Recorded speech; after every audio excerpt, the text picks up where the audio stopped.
Hello guys, welcome to my channel Rupa's mini vlog and shorts. তোমাদেরকে আজকে একটা নতুন ভিডিও দেখাতে চলেছি। আজকে যে ভিডিওটা দেখাচ্ছি সেটা হচ্ছে বৃন্দাবনের কিছুদিন আগে আমরা ভ্রমণ করতে গেছিলাম। তো সেখানেরই একটা মন্দির, ইস্কন মন্দির।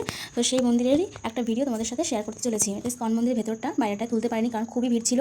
আর এখানে ঢুকে দেখো, এখানটায় সন্ধ্যাবেলা আমরা ঢুকেছিলাম, তো সন্ধ্যা আরতি হচ্ছিল। এত আওয়াজ ঢোল করতালের যে আমি ভিডিও করতেই পারছিলাম না। তো যাই হোক, তো আমরা এখানে কিছুক্ষণ দাঁড়িয়ে ভিডিও করছিলাম, যেখানে প্রচুর বিদেশিরা নাচ করছিল। তারপরে দেন আমরা ওই একটু ভেতরের দিকে গেছিলাম, গিয়ে ভগবান শ্রীকৃষ্ণ ও রাধারানীর দর্শন করে আমরা এই যে এদিকটায় আসলাম। তো এসে এখানেও দেখো ভগবান শ্রীকৃষ্ণ রাধারানীর দুটো করে মূর্তি। এত ভিড়, সন্ধ্যেবেলা সবাই সন্ধ্যা আরতি দেখবে বলে সবাই এসছে মন্দিরে। তো এই ভিড়ের মধ্যে ক্যামেরা ঠিক করে ধরতেও পারছি না, তেরা হয়ে যাচ্ছে, তোমরা কিছু মনে করো না। তারপরে দেন আমরা এই দিকটা এসে দেখো, এখানটা সবাই বসে নাচ করে, আরতি করে, গান শোনে।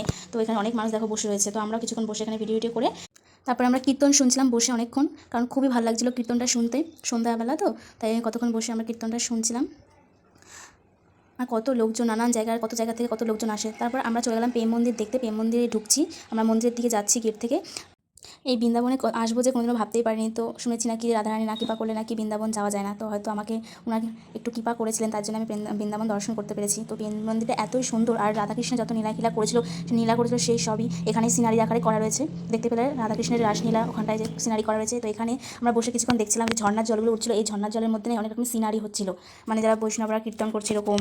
তারপর অনেক ধরনের যে আলো দিয়ে দেখো উঠছে। আমরা অনেকক্ষণ এখানে বসে টসে মন্দিরের পাশে, এত সুন্দর লাগছিল কি বলবো সে কথা, মানে খুবই ভালো। তারপরে এখানে দেখো প্রেম মন্দিরে ওই গোবর্ধন পর্বতের যে সিনারিটা রয়েছে সেটা।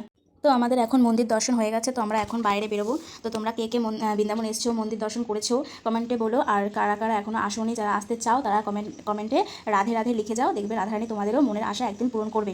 ভিডিওটা ভালো লাগলে একটা লাইক, কমেন্ট, শেয়ার করে দিও। আর তুমি যদি আমার চ্যানেলে নতুন হও তাহলে চ্যানেলটা সাবস্ক্রাইব করে দিও। আর ভিডিওটা এখানেই শেষ করছি। তো ভালো থাকবে, সুস্থ থাকবে, সবাইকে টাটা। দেখা হবে আবার কোনো একটা নতুন মিনি ব্লগে।